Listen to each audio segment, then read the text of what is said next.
Ang bango-bango mo ngayon ah. Oh, ano ibig mo sabihin? Siyempre, alam mo na. Uminom ako ng robust kanina. Ready na ako. Parang kahoy na, ang tigas. Tumigil ka. Meron ako ngayon.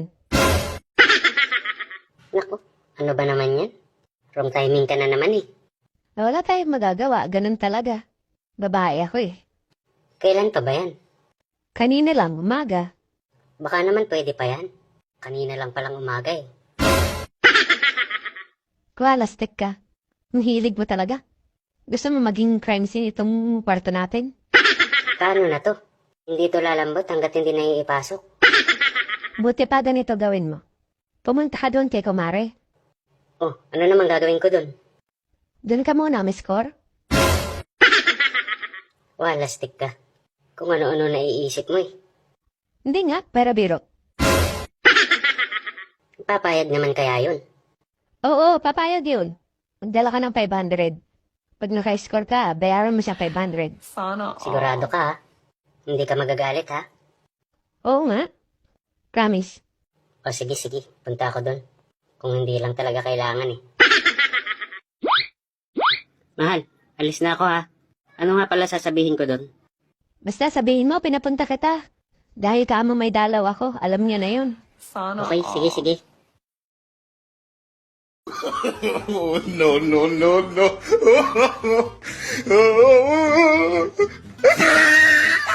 Tao po. Tuloy, Hubo. Nagulat naman ako sa'yo, Mare. Ano kailangan mo, pare?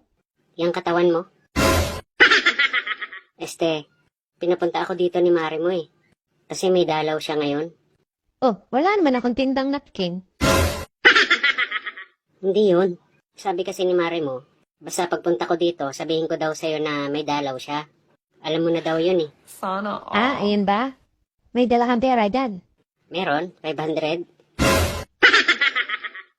Ay, kulang yan, pare. Eh bakit? Magkano ba dapat? 1,000 dapat.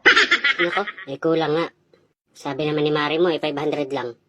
Pwede bang 500 muna sa isang araw na yung kulang? Aba, pare. Marunong ka pala ng Indian style, ano? Anong Indian style? Indian style. Hulugan. Hindi pwede, pare. Baka pagkatapos na kalimut-kalimutan mo na lang. Nakakaya naman maningil pag ganun. Diba? Ang pangit naman pakinggan. Nasabihin ko, hoy pare, yung bayad mo sa kasta. Paano kaya? Sige, uuwi muna ako. Kuha muna ako ng pera. Sige pare, pasensya na ha. Sige, babalik ako ha. Maligo ka na ha. Sige.